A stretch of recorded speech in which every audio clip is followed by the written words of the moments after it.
Welcome everybody on this Thursday afternoon, Thursday evening, depending on where you at in the country. Welcome everybody to another edition of the Tech Woke Podcast. This is a great podcast today because we're going to dive into tech. We're going to talk about all the different topics in the space, boot camps, how to get into it as a beginner, how to navigate the certification situation. So I brought on two good people. First off, we have Jesse. He's the owner of CyberRST. He's been in the space, helping, growing, training. He really cares about what's going on. We also have his partner Nihar. Nihar is actually in the IT cybersecurity space. Also, he's a trainer, and they're both partnering up to figure out how we can grow the space, and that's what we're going to talk about in this podcast. So without further ado, we have Jesse and Nihar. So just to give you a brief introduction, just explain who you are in more depth and what you do to the audience. Go ahead. So my name is Jesse Davis. I'm the owner of current CEO, I guess, of CyberRST.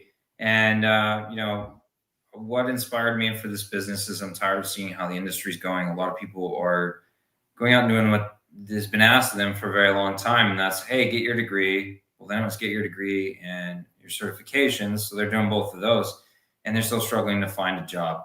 I tried hundreds of times. It took me quite a bit to get onto the government side. I was working government earlier this year, and ultimately, unfortunately, lost my job in April with all the cutbacks. And then it took me 1,400 tries, over 1,400 tries just on LinkedIn to get my current IT role that I've got now. That's a lot for dang. And you just had to just go keep hitting everybody until you got one, right? Pretty much. I did not give up. It was a full-time job trying to find a full-time job. And I've been working Starbucks, in the meantime, just to pay the bills, and I didn't give up. I've definitely faced adversity this year. I've gone through a lot, and I understand where people are coming from. And what inspired me to start this business is I want to make this cheaper, and I'm trying to fill a gap. And that gap is the fact that a lot of people were willing to do boot camps, charge out the nose for them, but they're not getting a job for anybody. Same thing with the college and universities. My frustration is highly there. I've been teaching college on top of it for the last 6 years. They're handing out another piece of paper, but they're not preparing them for the workforce. And the hang up is getting the industry ready, getting them ready for the industry. I love that. So we're going to get into that more. Nihar, explain who you are, why you want to get into this business, and break it down. Absolutely.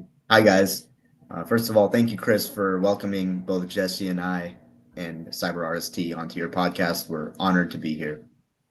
My name's Nihar. Yeah, absolutely. My name's Nihar, and I am proud and humbled to say I am the partner with Jesse Davis, and we are founders of CyberRST. I personally work a day job, and I am also a student in a IT boot camp that is helping prepare me to also move into the direction that we are trying to administer ourselves here, helping individuals not only get the certifications that they need in order to get the skills and the knowledge that they would require for a job, but also finding a way to complement that with getting them a hands-on and paid apprenticeship that they can use to complement their training and get actual experience. So a bit about me is that I come from a background in the medical field. I completed a bachelor's, and I decided that I enjoyed some of the experiences that I had in the medical field, but I really enjoyed the piece of the database extraction and the sequencing of databases. And I think that the importance of security and systems are at an all-time high. Yeah. So I'm looking to use the skills that I've learned in my background and translate that over to this industry. Okay, now I love that, and I love that y'all, and I like how y'all both coming from different industries. You know, you coming from the medical background, Jesse, you know, Starbucks, and just trying to get into the space. 20 For a years in lot the of military as well. in 5 years in the So military, they couldn't get 20, a job 20, there, almost 20. I'm close to retiring. So I'm at 18 and a half, almost 19. Yeah. and it's still So hard for you to get a job. yeah, and that's where the top secret clearance. It has been very tough, and I know where a lot of the veterans and their spouses are coming from. I really do. I've been through it. No, I love that. So like, can y'all kind of explain, like, for new people that's trying to get into the space, new people that's just trying to get into IT or cyber, a lot of them go the boot camp route. Can you explain, if you're going to boot camp route, you're going the certification route, what would be the best way to kind of get a job in the space? So, like I was mentioning earlier, the problem with getting a certification is, again, it's just like my master's degree that's currently sitting on my desk. Spent, you know, all the time, all that money to get it, and this isn't my first degree. Actually, that's my second degree, and it's, again, sitting on my desk.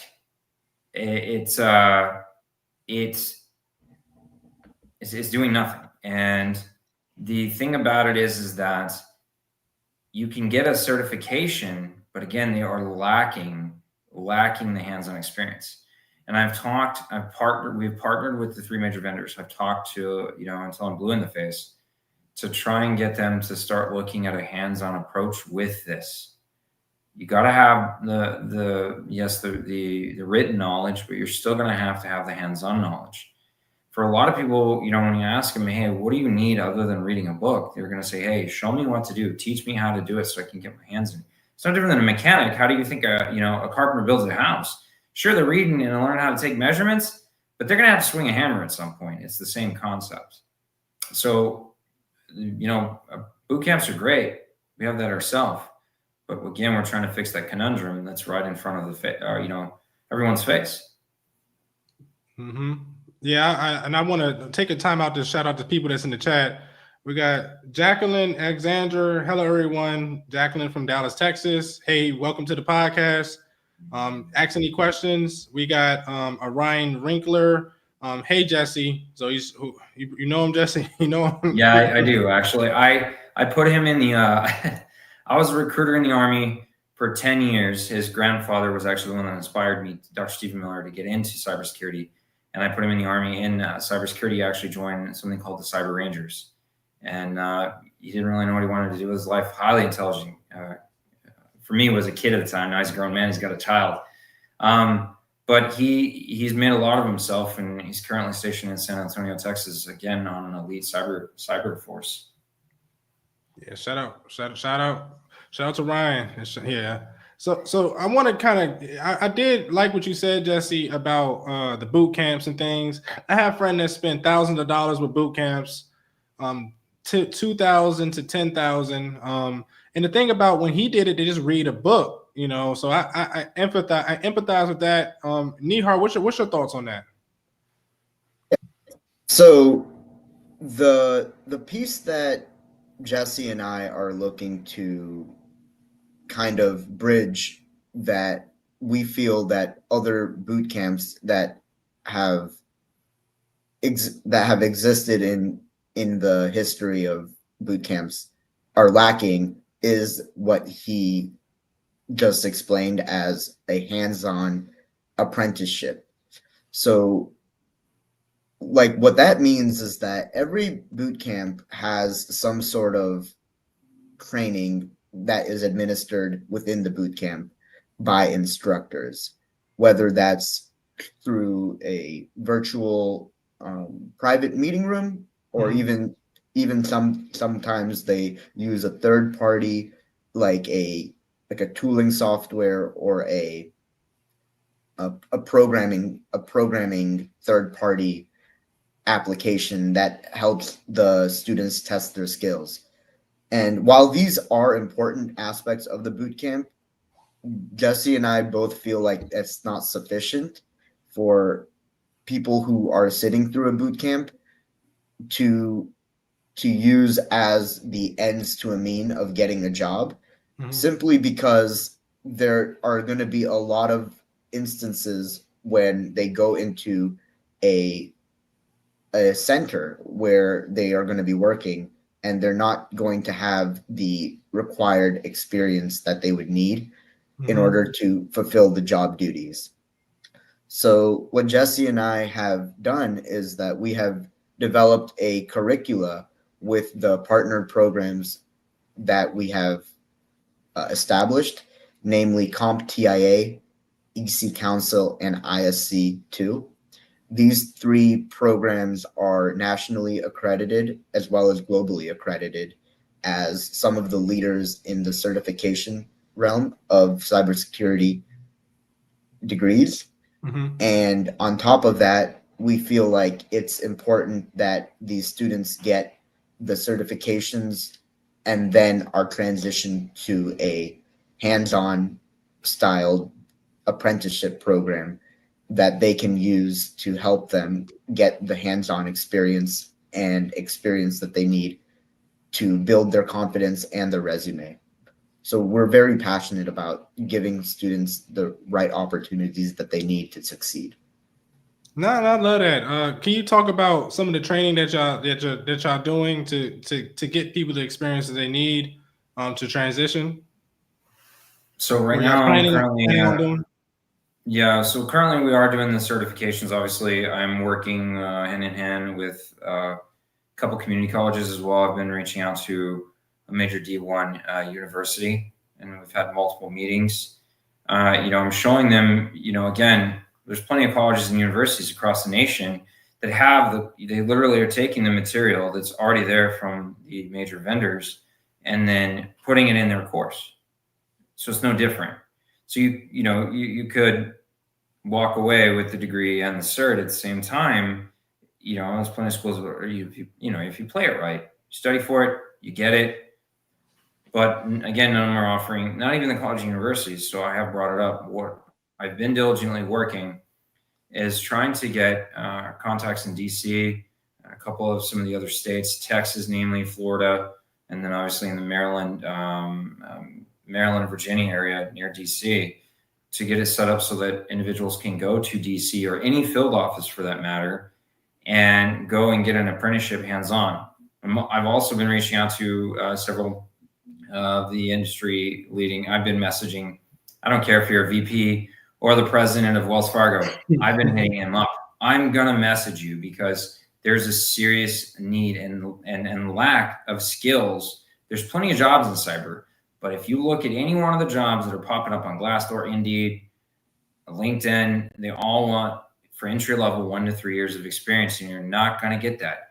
So we are trying to work with people that have their PhDs as well as masters that I know, colleagues that I know, to build a program. We're working on it right now to have this established so that they can start using live training.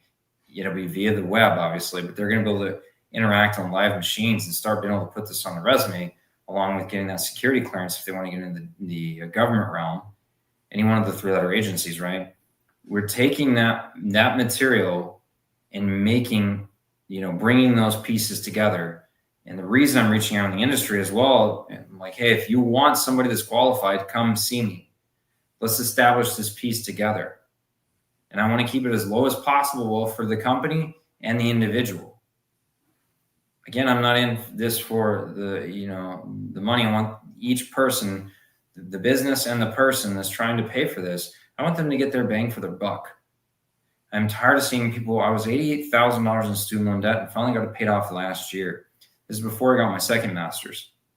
I'm currently getting ready to go for my third. I'll be doing project management next year on an MBA. And again, the biggest piece is, how do I bring this together? That's what I thought to myself. That's what inspired me to do this.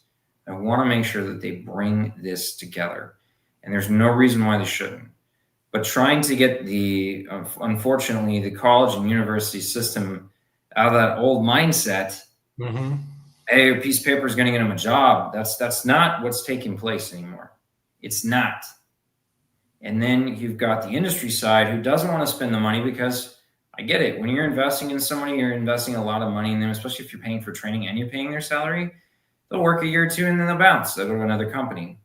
So one thing I've started talking to some company owners is that, hey, have them sign offer them some incentives up front. Like, hey, if you stay with us, we'll pay for training. We'll help you get whatever it may be, educational wise, cert wise.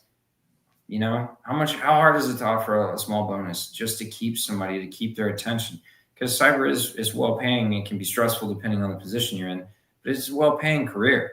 And again, there are plenty of jobs. The reason they're not being hired, though, again, is because what do they want? Hands on. Have you been in a SOC? Have you dealt with cloud? Can you be a penetration tester? Narrowing down those fields is what I'm trying to fix.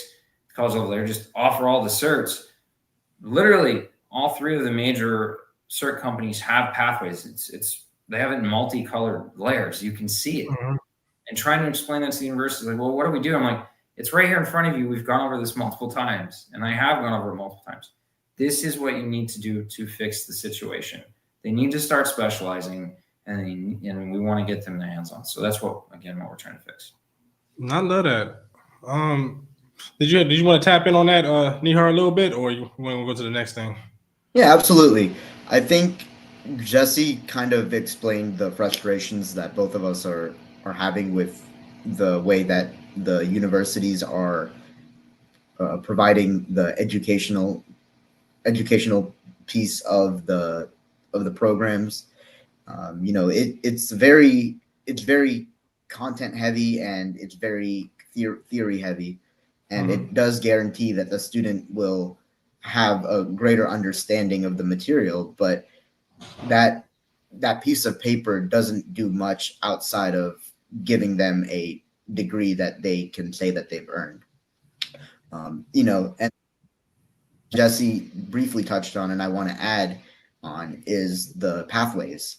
So being that we have established these 3 partnerships with these accreditation companies, the pathways are really what is going to differentiate the people who end up going from one path into a particular role, and then a person that goes from a different path and ends up in a completely different yet similar industry type role.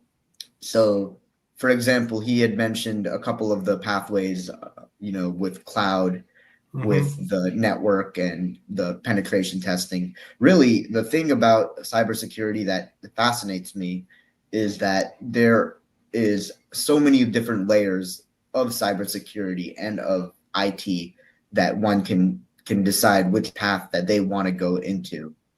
And one thing that our boot camp and our program is going to specialize in is ensuring that all of the students are well aware of the types of jobs that they can expect out of every which pathway that is being offered by these 3 programs, as well as a guide on which certifications in the sequence that they need to obtain them is the best sequence for them to get to the route that they want to go down. Right? It's all about having a direction and having a purpose.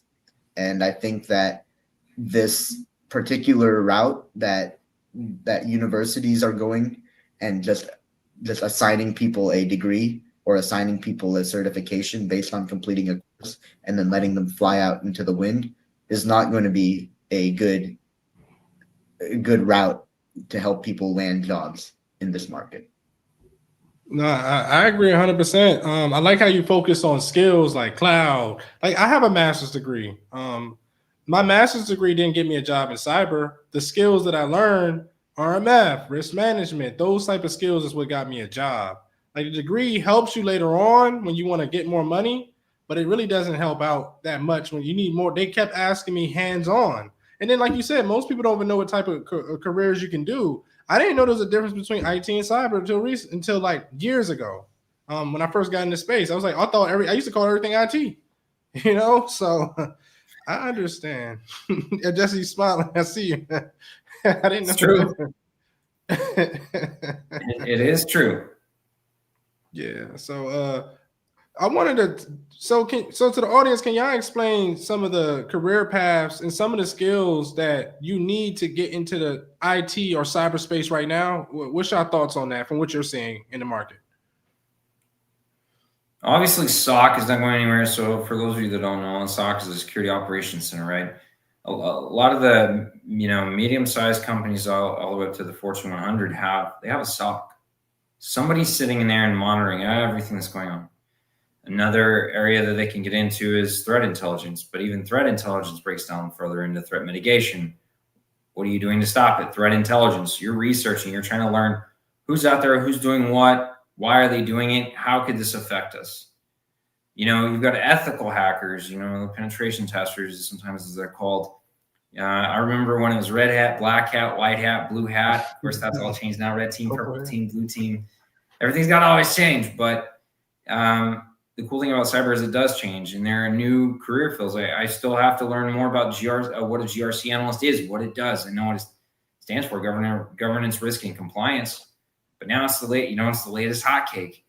And even IT project management's up and coming. If you want a high-paying career, take the project management skills, bring in IT or cyber, and boom, you've got a high-paying career as long as you get what you need to. Again, that experience piece to be able to get it done. Understood. Nihar, what's your thoughts on that? Yeah. So, I think there's different ways that we can tackle this question. I think the way that I would like to address it is first, differentiating between the three service providers that provide the certifications. So the three that we have partnered with, and I think these three are the industry leaders. If you were to look for just about any job listed on the web, whether it is a government contracting role or a role in the private sector, even sometimes roles in the academic industry, a lot of them are going to require one of the certifications offered by one of these three accreditation organizations. The industry standard currently, and most probably will be until there is a revision on the whole framework of the government, is going to be the Security Plus. Security Plus is basically the baseline level of security knowledge that one would need in order to be certified to become a security specialist. So, in fact, all of the Department of Defense frameworks and systems run off the Security Plus, content. And you can apply for DoD positions just by having a Security Plus certification as well as a clearance. That being said, once you get the Security Plus certification, because that's almost like a step in the door type of certification, there are different routes you can go down, and Jesse was elaborate enough to name a couple of them. So there's routes such as the cloud route, where you can go down and go through more CompTIA exams and get the Security Plus, and then go and get the Cloud Plus certification. And then they have advanced level certifications for those who want to expand their knowledge and get more of cloud engineering or cloud security, higher degree of difficulty type of positions. Those are all offered by CompTIA. And then also there's other types of routes you can go down. So one of our team members who is listening in on this call, he himself is a digital forensics expert, and there's a course offered by EC Council for digital forensics. So really, any particular path you want to go into the cybersecurity or IT profession, one of these organizations has a curricula and a pathway set out for you. Yeah, I take both of y'all said. The Security Plus, from what you were saying, it's a requirement in the government space, and then too is a good baseline cert to have to get into space, because you might not even know what they're talking about. And then I like what Jesse brought out, the different positions like SOC, incident response, things like that. So you're going to have to know those things too. I just want to also throw out in a RMF space, you got CMMC, you got risk management, you got AI is another big one. So those are some other big things or big fields that you can get into in the future, especially AI. It's more new and upcoming. And people don't even know how to properly secure those systems. And then also you got quantum computing. Like they don't even know how to even right now. It's they can't use it because it has so many vulnerabilities, like things like that. So, for the audience watching, just make sure you keep up on those topics that everybody mentioned. Also, too, for everybody that's in the chat, I'm gonna get to your questions later on. We're still kind of trudging on through to get this good knowledge for y'all. And make sure if make sure if your audience there, say something, say hi, how you doing, say something to make sure I know you're there. Give me a wave, put an emoji, do something so we can see. I see Ryan Ringler is all through the messages. We're gonna get to you, but for the audience, just make sure you're saying something. Keep it going. So to both of y'all, how do y'all feel about coaching? Because a lot of people get types of coaching to get into the space. I understand y'all broke down hands-on experience. Y'all broke down certifications. But how do you coach somebody to get into space with resumes, interviews? Do you think it's still needed? What's your thoughts on that? So right now, obviously, with the advent of AI, like you said, it's still up and coming, and we don't know where it's going. Companies are now using AI to weed out resumes before it even goes to recruiters. I feel that the art of recruiting is probably going to be lost. I was a recruiter for 10 years for the Army out of my almost 20-year career. And you know what? You can have an AI look at a resume all day. So you talk to a person, you don't know if they're going to fit on your team. You have absolutely no clue. But as for the resume piece, yes, the resume is important. Again, now you have to prep it. You have to get it past that AI, right? And depending on the level of the size of the company, you're going to have, by the time LinkedIn right now, they'll post a job and then within 5 minutes, they've already hit 100 people, right? And they have to shut it off because the system cannot take it, right? The system cannot take the amount of resumes that are coming in. So right now, what I can suggest, and I spend the money, set a little money aside, spend that $200 to $300 and have somebody. I'm not an expert in that. I'm not going to sit here and tell you how to write a resume, especially if you want to get anything in the federal, if you want to be a government employee, you need to have somebody that knows how to. The system has changed, obviously, now.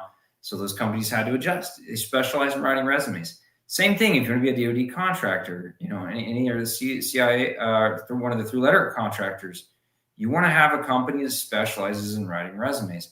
And now they've had to adjust. If they want to stay in business, if you want to eat and you got to be a predator, right? You have to adjust with your prey.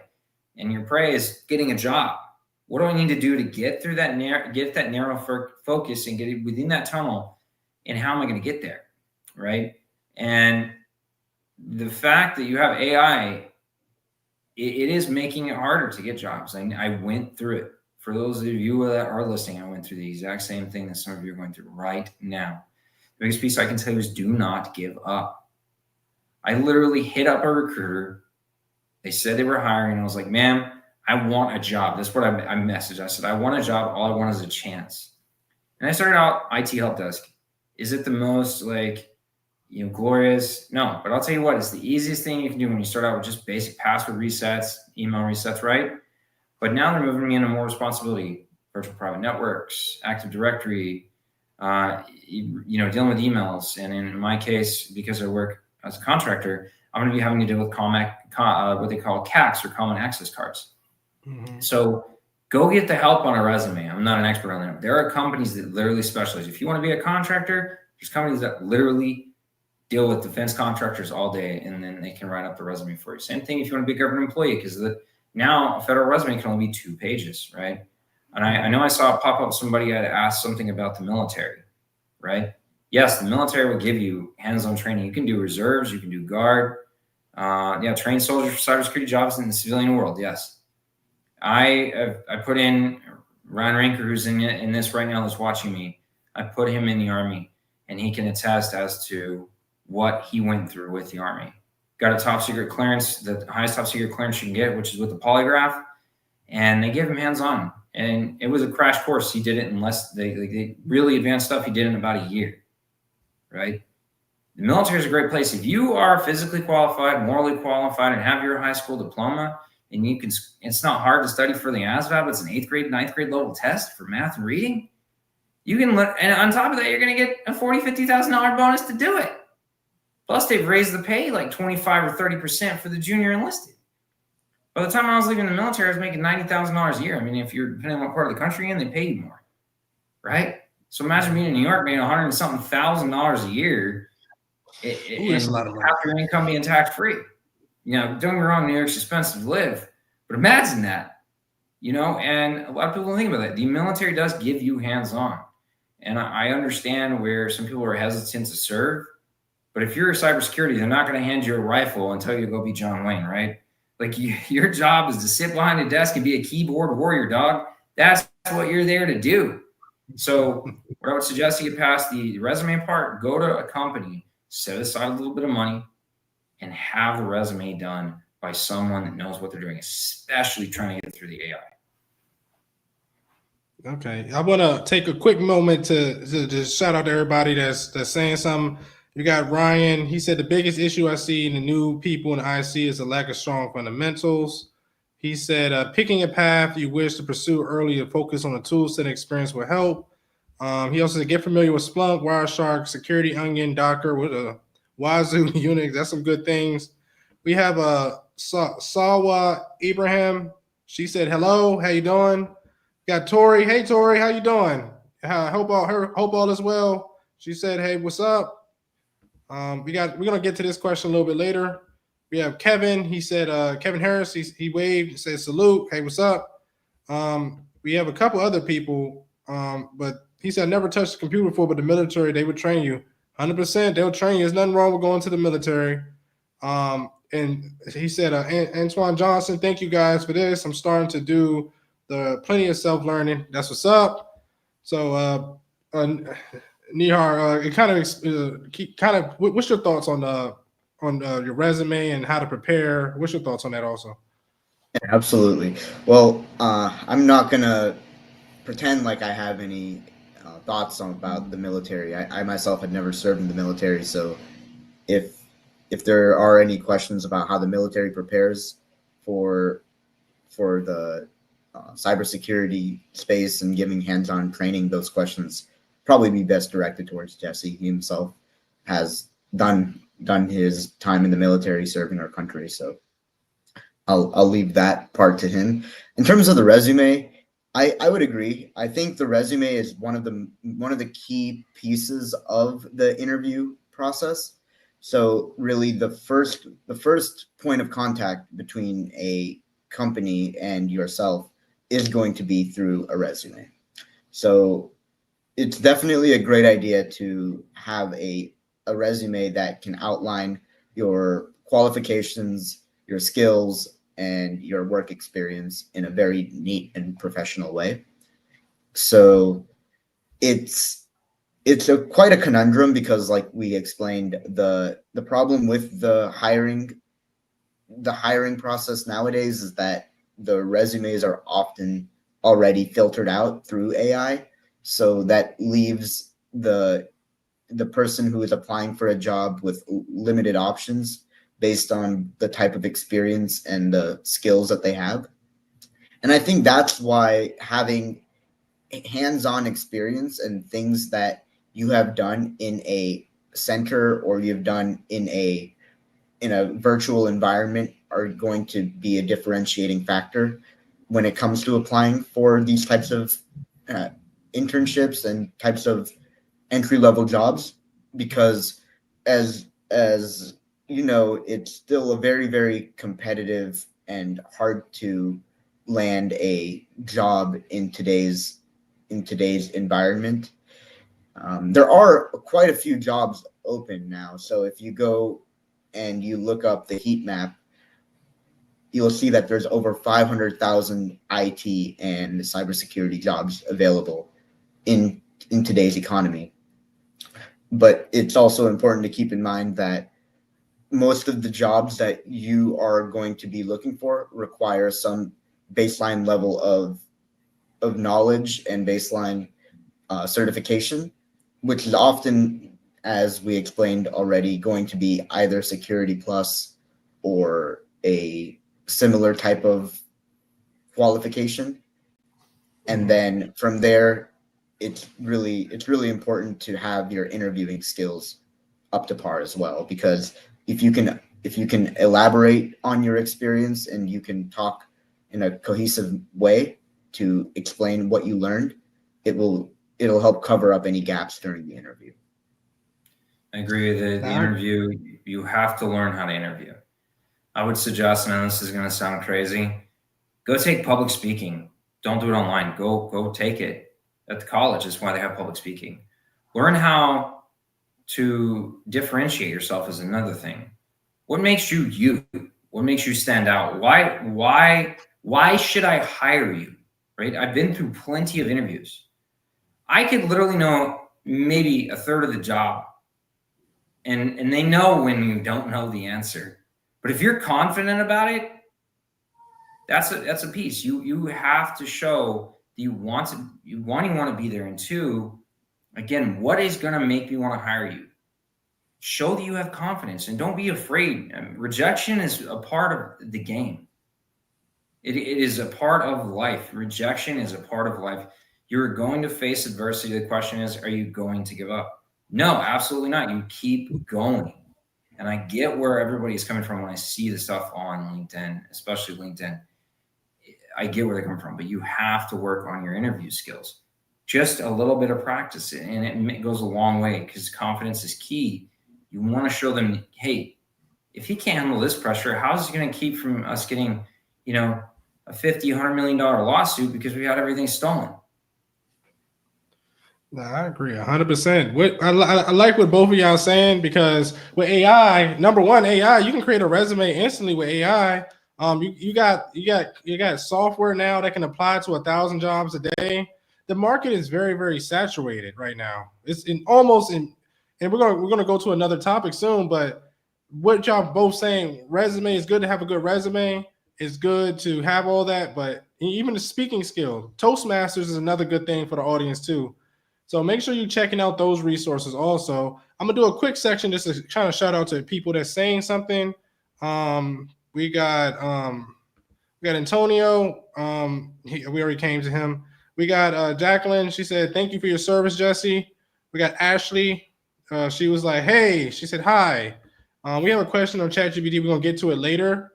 And then, that's all we got right now. If anybody's in the audience, make sure you put your questions in now, so that when we get to the end, we can just go straight to your questions. And make sure if you're on live, say, hey, how you doing? Say, hey, Jesse. Hey, Nihar. Hey, Chris. Just make sure we're there. The audience is pumping. So if you're there, say something. Okay. So the last part we're going to get to, and, Jesse, you have a lot of experience in this.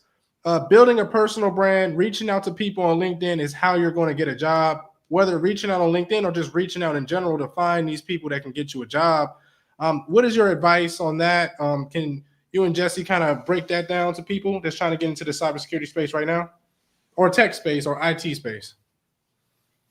So right now I'm trying to start my own company along with doing my regular job. I'm still working Starbucks on the weekends. Sometimes I fill in at night, right? And still going to college. I'm not stop. I'll never forget my grandfather always told me, a couple things. Work smarter, not harder. And they can take away everything from you. Your house, your car, all of it. But he said they can never take away an education.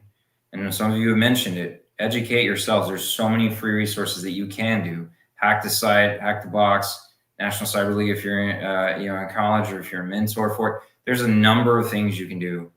Work on your public speaking skills. Learn how to deal with an interview.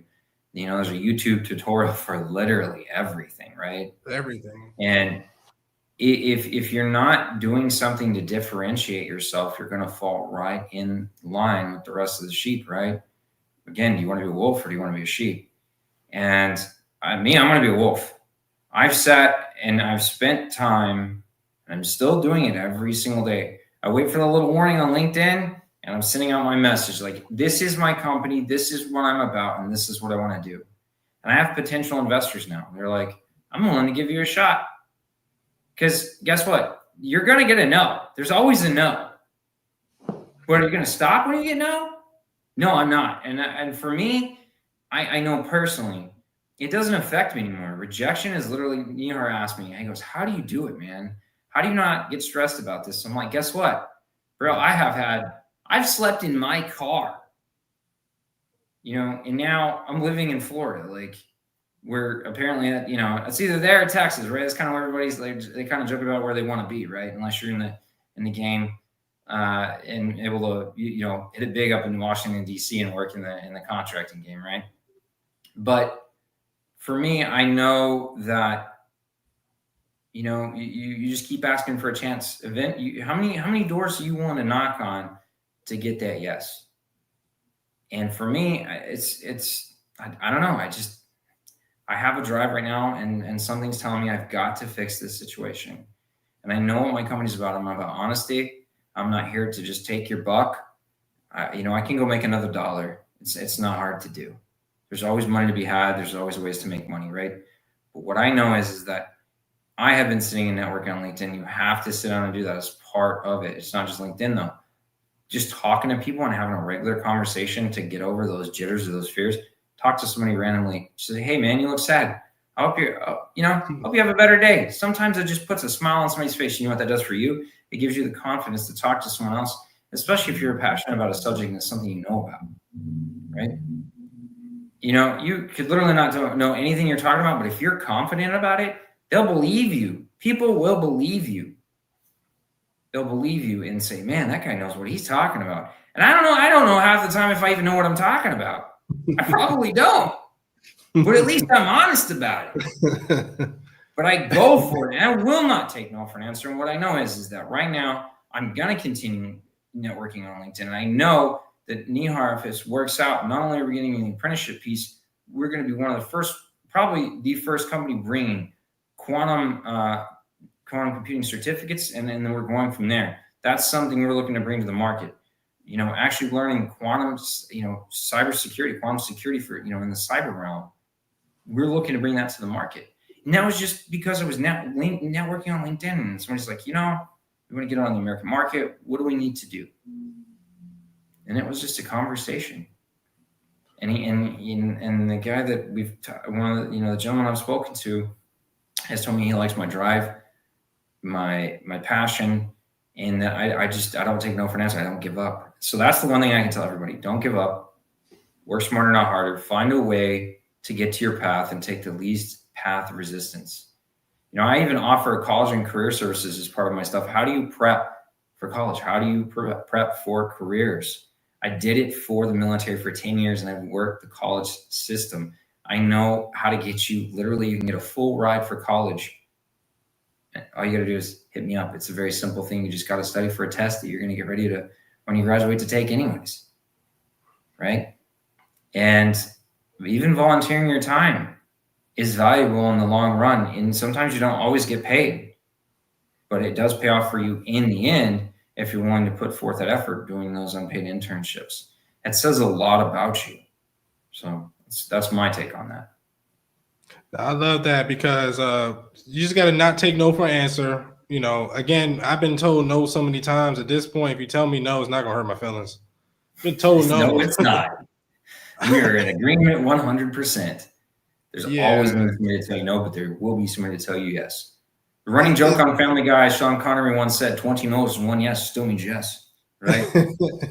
Miss me some Sean Connery, but he's telling the truth. 20 no's, 1 yes still means yes. It is the right yes. It is. So I love that. And make sure you check out Jesse and hit him up about that, the colleges and things like that. Nihar, what's your thoughts on that? Yeah, I think the underdog mentality is a very, very powerful mentality, and something that, it's definitely a blessing if you know how to use it in the right way.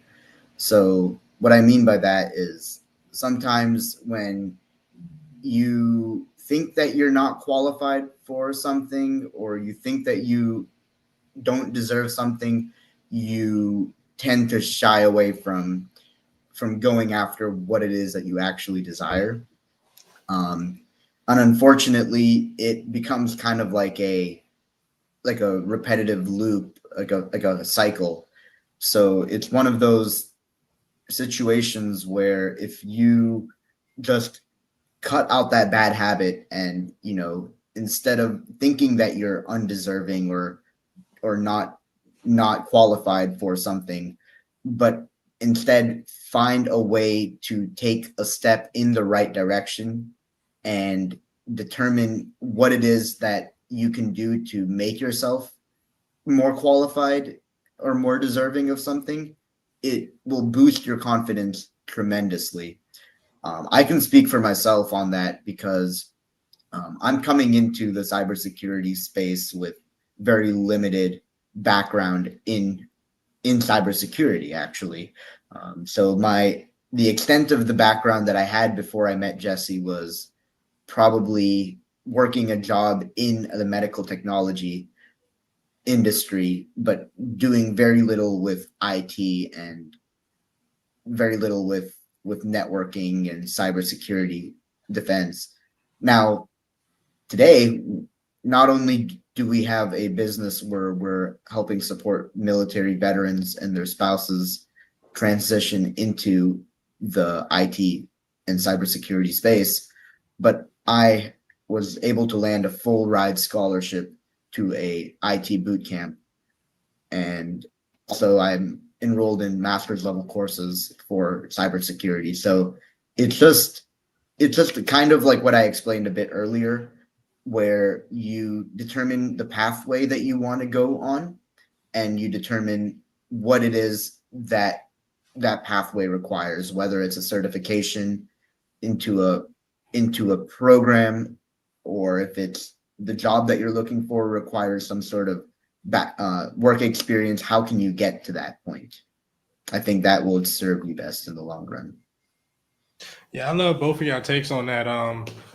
For me, the market is kind of really messed up, and what y'all talked about helps. I also want to add in when you're talking to people, going to networking events, going on LinkedIn.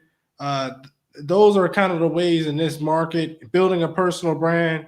Those are the kind of ways you're going to actually get a job. So for everybody that's watching, listening, just listen to all of the information and make sure you're applying it, because this market is kind of bad with the government shutdown. We don't really know what's going to happen with funding to the government and things like that. So make sure y'all doing those things to secure a job, and just going the extra mile, and just know that you're going to hear no, but you're going to get one yes. Got 100 no's when I applied for 100 jobs for my first job, but the reason why I got that one yes is why we're all here to talk to you right now. So, and if you're tuned in, make sure you say something. Make sure if you're on YouTube, make sure you like the video. Make sure you're commenting. Make sure you're sharing the video, because it helps the channel and helps it grow over time. So Jesse, Nihar, can you kind of talk about your business? Where can they find you? And what does your business do? I know you kind of broke it down in the beginning, but just kind of get us somewhere where the audience can find your business. You can find our business for our LinkedIn page for CyberRST on LinkedIn itself. Just type in cyber and then the letters RST. And then you can also go to cyberrst.com.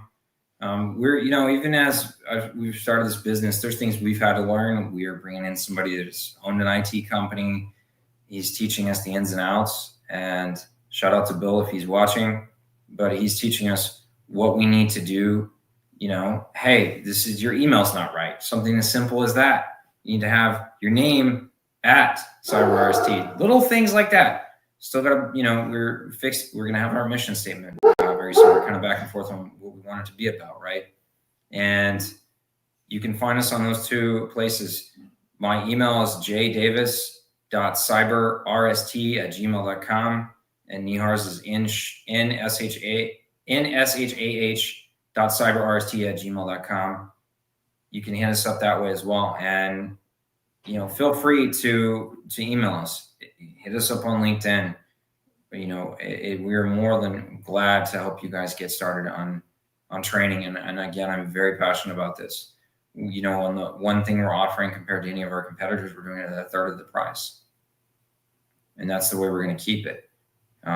If I have to be the McDonald's of certifications or the Starbucks of certifications to make sure you get your certifications, but I'm going to get you that apprenticeship piece on top of it, that's what I'm going to do. And I'm passionate about it because I want everybody to have a good, you know, sustaining, lastful career and be happy with what they're doing.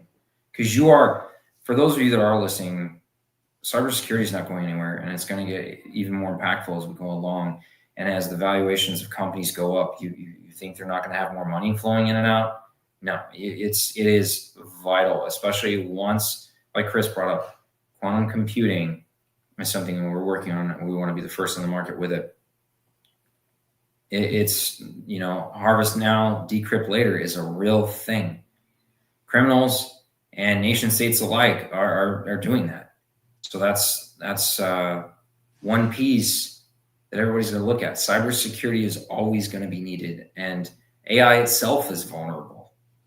It's a program.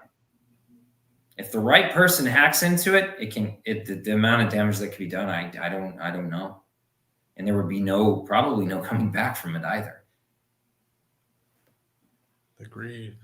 Nihar, what's your thoughts on that? I'm sorry. Can you kind of, you know, talk a bit more about the company from your perspective, and where can they find you in the company at? Absolutely. So, like Jesse said, we've got social media presence. You can find us on LinkedIn. You can search either myself or Jesse on LinkedIn. I am more than happy to connect with any and all of you. I think the greater the network, the more as connected as we are, the greater they can do for all of us. I think all of us have something to offer to one another, you know, whether it's whether you're a beginner or whether you have experience working in the cybersecurity space or just want to bounce ideas off someone or share your experience or story. I think that is kind of why we have a community as strong as we do on LinkedIn. Shout out to Chris as well for all of his takes on LinkedIn and all of the effort that he does to build a community and provide everyone with the up-to-date information on the new standards and the newest updates in the cybersecurity realm. I think by connecting with thought leaders and industry leaders, you're also going to feel a bit more connected to what's happening in the cybersecurity space, as things are very rapidly changing and evolving every single day. In fact, we had a government shutdown just over a week ago. So like things are very volatile and quite fluid right now. So it's very interesting times that we're in right now. But back to the point, you can find us on LinkedIn, or you can search us as well on the web. And I think that why we are in this business is that we really feel like there is something that is missing in the service that is being provided by boot camps today. And unfortunately, the boot camps are the gateway for a lot of people to getting a job, and they're missing a key component. Most of them are, which is some sort of experience that students can have that will give them a tangible and actual hands-on approach to learning something that they can not only talk about during an interview and expand upon in their own studies, but also put on the resume. Because as we said, the resume is such a critical piece to the interview process and the hiring process. So really, we want to do our part to support all the people that have supported us, namely the veterans and the active duty military members and their spouses. I myself, again, am not a veteran, so I can empathize with the people who are transitioning into IT and cybersecurity like myself, as well as the youth. Okay, that's good. That's good. Make sure you check them out. Make sure if you have any questions, check out Jesse, check out Nihar, check out CyberRST to kind of understand what the space is. And if you have any questions, we're going to take a couple minutes, probably about 5 to 10 minutes to answer any questions. I'm going to go through the questions that were already put out there. And we're going to go, if you have any questions, put them in, but we're going to probably do about 5 to 10 minutes. I don't want to take too much of their time. So we're going to go into the questions. Okay, do we have any questions? So we got Malaya. She said, just got my Security Plus, looking for some guidance. Anybody want to tackle this one? Or if not, I could tackle it. So Malia, if I may, you really want to go right for that mid-level cert. Go right for cybersecurity analyst, right? Depending on, let's say you want to go the analyst route, just as an example, right? Go right for that mid-level cert, and you want to get hands-on experience. Like, how are you going to get it? Have you volunteered for any unpaid internships? If you can find a paid internship, that's great. Right now, I don't know if you guys, yes, the hiring freeze is in place. Government's shut down, but it's going to open back up. Interested in GRC, but would it be more strategic to go for ServiceNow, CSA? I just learned a help desk job using ServiceNow, the Bachelor of Psychology and Security Plus. You're not in a bad realm. You're learning something about tech, right? You're learning something about information technology. So if you go the GRC route, it's the latest. It is the latest and greatest. So ISC2 does offer that, but University of Southern Florida actually they got a $2 million grant to build one.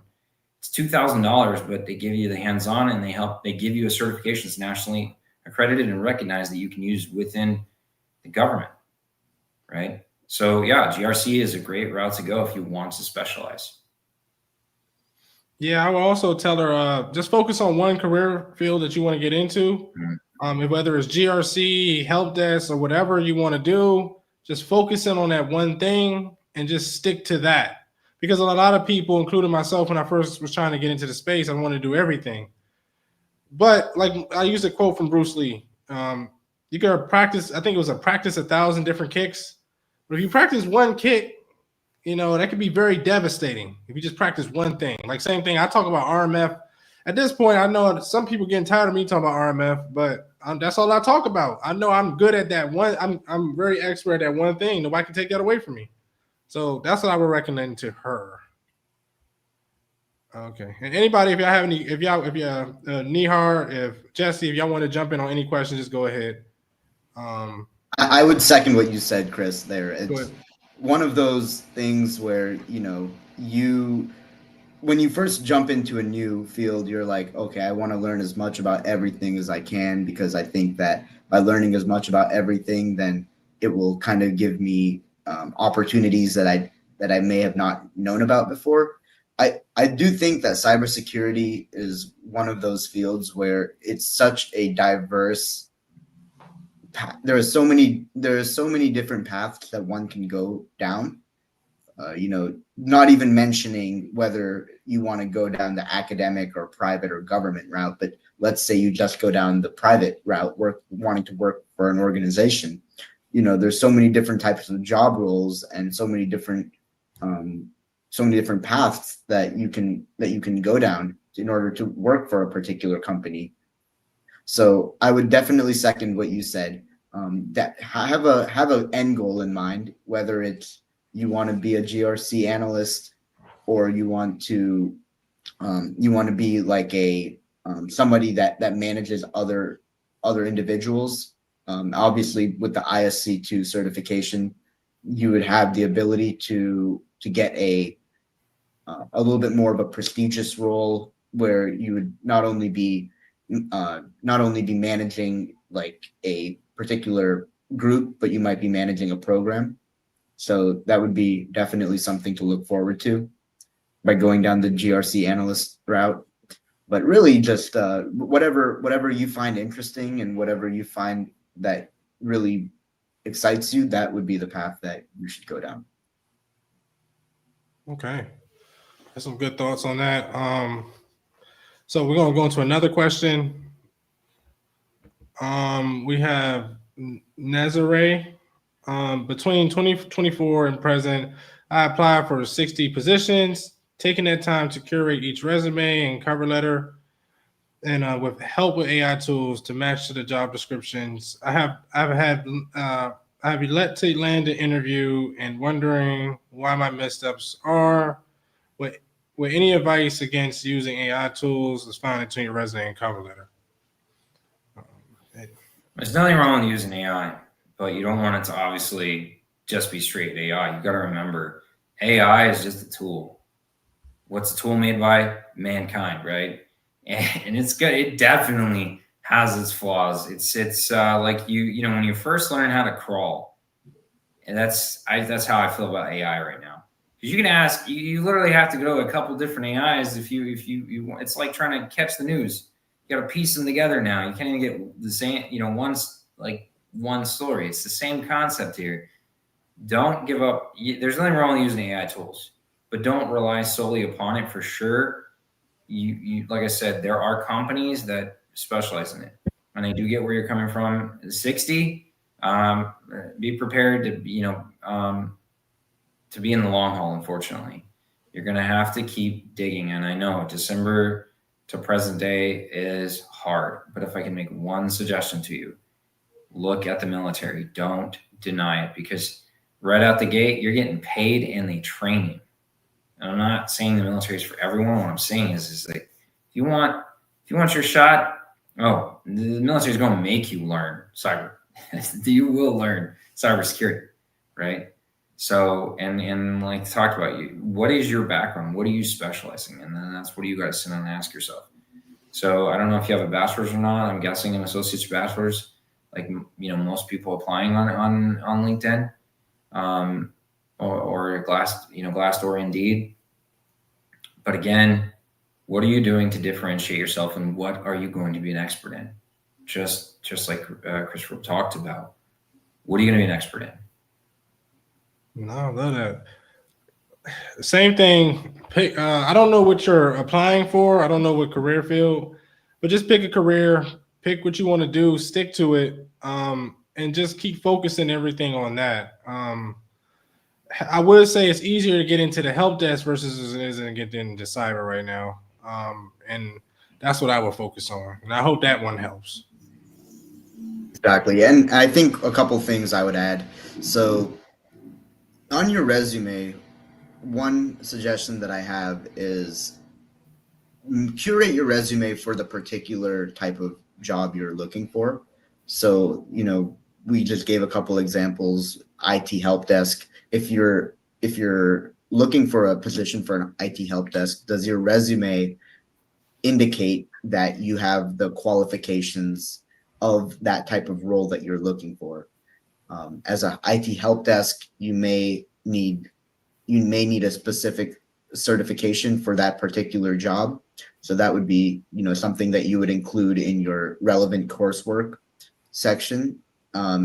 Additionally, the skills that you have listed on the resume, do they correlate to the type of job that you're applying for? And then just the organization of the resume, right? I think using AI to build a resume is not inherently a bad thing, but remember that AI is only as good as the information that you input into it. So if you input information that is not structured in a way that makes the resume look readable, then it might not look as good as you would hope. Okay, that's some good information. I think that's all we're gonna have for today. We didn't get too many questions. We got one more. We got time for one more question. If anybody's online, we give it about a minute. If anybody want to have any other question, concern, any thoughts before we close it out, give it about 30 seconds. So yeah, just let me know if y'all have any more questions, concerns. While you got these people on here, is better to ask. Is people get busy, life happens. So thank you. So we got Leslie. She said, hi, just saying hi. Thank you for taking the time out to share knowledge, resources, and encouragement. I don't want to say that, but former park ranger hoping to shift my security mindset to tech space. You could do it, Leslie. So keep going. Leslie, I'm middle-aged myself. I actually turn 39 next week. What's the average lifespan for a man? 78, so I'm halfway there, so I got to celebrate it, right? Kind of joking about that, but at the same time, with you being a park ranger, the good news is you can work on moving over. The Navy, the Air Force, the Army, and the Space Force all have civilian positions where you can apply once you get, when you're in between your associates and bachelors, where you can go and get training. You'll do an internship and it's paid. And the good news is you can actually roll over your retirement from being a park ranger as a government employee. When I tell you I have a plethora of probably some people would view it as useless knowledge, but I feel it's a highly, very, very useful knowledge to, especially when within the government contracting realm, even the private sector. The healthcare industry is hurting for IT cyber right now. So you'd be surprised, but I would suggest where you're going with it, Leslie, I would aim for another position working with, any one of the three other agencies, even the FBI, DCSA right now, all, I could go down the list, are all working on internships now because, there's a huge push. If you'll look at Christopher's page, there is a huge shift in the cybersecurity mindset within the government. And honestly, it's taken too long. So hopefully we're not too far behind the power curve, and hopefully we can fix the situation. If the United States is good at doing one thing, it's burning through cash. So we could do it. We could burn enough cash to, I'm pretty sure, fix the current situation, or the conundrum that we're in. Okay, that's some good information. Yeah, so I think we're going to end the stream. I just want to say thank you, Jesse. Thank you, Nihar, for coming on the stream, giving your knowledge and your expertise, and giving some advice to all the people that's trying to get into tech, cyber, and just kind of emphasize more on the hands-on learning to help everybody get into the space. So I appreciate you both for coming on. Sure. Thank Absolutely. you for having Pleasure me. is ours. No problem. So if you're watching online, remember to like the video. If you're on YouTube, make sure you like the video. It helps grow the channel. Make sure you share the video. Make sure you comment down below. Go on the techwokepodcast.com website. Make sure you go check out, if you're in the federal space, if you got a clearance, if you got a security plus, make sure you check out rmfacademy.io. We do cybersecurity training, particularly for the risk management space, ISO, the GRC space, and the government. So we're going to have our next cohort November 18th. So make sure you check that out also. And remember, everybody that's on the stream, get 1% better every day. Peace out. See you on the next one. Thank you, everybody.